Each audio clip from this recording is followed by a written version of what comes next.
खाने वाली चुड़ैल। रात को अचानक राधिका मौसी को किचन से कुछ गिरने की आवाज आई। उन्होंने बाहर निकल के देखा तो किचन में उन्हें कोई सफेद साड़ी में दिखा। वो चीख पड़ी, हे भगवान, आलतू जलाल तू आई भला को टाल तू, आलतू जलाल तू आई भला को टाल तू। राधिका मौसी को चीखते सुनकर श्रवण बाहर आता है भागते हुए। अरे माँ, क्या हुआ? क्या देख लिया? दादी माँ आ गई क्या सपने में? अरे बेटा, रसोड़े में देख तो कौन है? श्रवण रसोई में झांक कर देखता है और उसे कोई नहीं दिखता अंदर।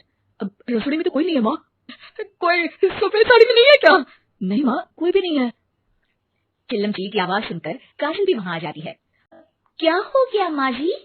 अरे बेटा, रसोड़े में एक चुड़ैल थी सफेद साड़ी में। अरे क्या कर रही थी वो अंदर? अरे बताया नहीं, कल आएगी ना तो पूछ लूंगी। चुड़ैल जी, आपका क्या प्लान है? माँ जी, रात बहुत हो गई है, आपने कोई बुरा सपना देखा होगा, चलिए सो जाइए। राधिका मौसी सोने तो चली जाती है पर उनको रात भर नींद ही नहीं आती। वो कुछ भी उलझुल बातें सोचने लगती है। कहीं चुड़ैल की वजह से तो घर में टेंशन नहीं हो रहा, कहीं उसी की वजह से तो वो दादी नहीं बन पा रही। सुबह जब राधिका मौसी रसोई में छानबीन करती है तो पाती है कि नींबू का अचार गायब है। चुड़ैल नींबू का अचार ले गई? मुझे तो ठीक नहीं लग रहा कुछ। चुड़ैल को भी पता है कि जिंदगी का असली मजा तो खट्टे में ही है। राधिका मौसी झट से श्रवण को फोन कर देती है। बेटा, मुझे समस्या समझ में आ गई है, हमें एक तांत्रिक की जरूरत है। अरे क्या बोल रही हो माँ, तांत्रिक की क्या जरूरत है? आप पूजा पाठ तो कर ही रही हो ना। आलतू जलालतू मंत्र सारे फालतू, जैसे कुछ मंत्र पढ़ो, चली जाएगी अपने आप चुड़ैल। अरे नहीं बेटा, कभी चुड़ैल को कम नहीं समझते। अरे तुझे पता भी नहीं चलेगा कि कभी वो छल करके काजल की जगह घर की बहू खुद बन जाएगी। क्या माँ, कुछ भी बोल रही हो?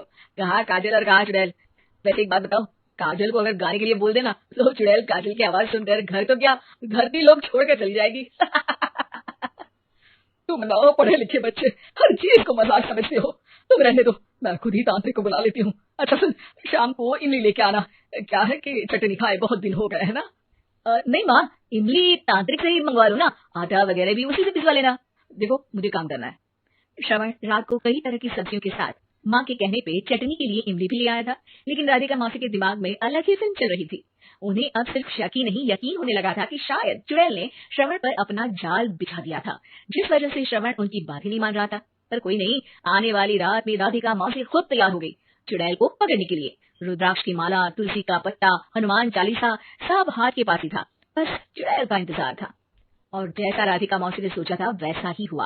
वो चुड़ैल उस रात भी आई, पर वो राधिका मौसी से तेज निकली और राधिका मौसी के उससे पकड़ने के पहले ही वो भाग खड़ी हुई। जरूर बहु गुस्सा आया है उस चुड़ैल का, तभी तो श्रवण के कमरे में गई है। और अगली सुबह राधिका मौसी पिछली रात हुए हमले में किन चीजों का नुकसान हुआ उसका हिसाब लगा रही थी। उनके खेमे से एक आम के अचार की शीशी भी गायब हो चुकी थी और वो इमली भी जो कल श्रवण लेकर आया था। राधिका मौसी इस बारे में सोच ही रही थी कि श्रवण जल्दी से रसोड़े में आकर दवाइयों की पोटली ढूंढने लगता है। और बेटा क्या हो गया? अब माँ, वो काजल की तबीयत खराब है, बहुत घबराहट हो रही है उसे। हे भगवान, मैंने पहले ही कहा था कि तांत्रिक को बुला लेते हैं, पर नहीं। अब देखो, उस चुड़ैल ने काजल को अपने वश में करना शुरू भी कर दिया है। हालांकि श्रवण भूतों में विश्वास नहीं करता था, पर अब वो भी डर जाता है और राजी हो जाता है एक तांत्रिक को बुलाने के लिए। कुछ ही घंटों में तांत्रिक आ जाते हैं और राधिका मौसी तांत्रिक जी को सब बता देती है। घर संकट, घर घर संकट, चुड़ैल को मारू जोर चक्कट, ओम भट स्वाहा खटखा के आहा। ये क्या मंत्र है? मेरे खुद का ओरिजिनल मंत्र है, कल रात को ही लिखे हैं। अच्छे लगे तो दाद चाहूंगा। एक और मंत्र सुनो। अर्ज किया है आब्राकडाब्रा, दिल्ली बम्बई आगरा, चंदा मामा सोरले सुरन मामू जारा। ये मंत्र है? अरे कोई चालीसा वालीसा पढ़ो ना। वक्त कम है, 40 नहीं पड़ेंगे, 20-25 में काम चलाना पड़ेगा। अलग निरंजन जाके लंदन, मुफ्त का मंजान घिस मेरे नंदन। अरे जल्दी करो तांत्रिक जी, जल्दी करो। तांत्रिक अपने उल झलूल मंत्र पढ़ने लगता है। श्रवण को तांत्रिक पे शक होता है। वो अपने डॉक्टर दोस्त को कॉल कर देता है ताकि कोई अनहोनी हो तो इमरजेंसी में चीजें मैनेज हो जाए। तांत्रिक धुनी जमाता है, जिसकी वजह से कमरे में काफी धुआं हो जाता है और जिसकी वजह से बहू की घबराहट बढ़ जाती है। अब भागेगी चुड़ैल। हाँ। बहू खांसते हुए धुएं से बचने के लिए बाहर चली जाती है। अरे भाग रही है, भाग रही है। पीछे पीछे श्रवण भी जाता है। बहू एक सोफे पर बैठ जाती है। तभी डॉक्टर दोस्त आ जाते हैं और श्रवण को पानी लाने के लिए कहते हैं। थोड़ी चेकअप के बाद डॉक्टर कहते हैं, मेरे हिसाब से जाप का काम पूरा हो गया है। हैं? क्या मतलब? अरे कुछ भी नहीं माँ, कोई चुड़ैल नहीं है, खुशखबरी है, अब दादी बनने वाली है। मगर वो सब अचार के डब्बे। श्रवण दोनों अचार के डब्बे अपनी माँ को दिखाता है, जो कि उनके बिस्तर के नीचे छिपे हुए थे। आपने सही बोला था माँ, वो चुड़ैल काजल ही थी जो खट्टा खा रही थी।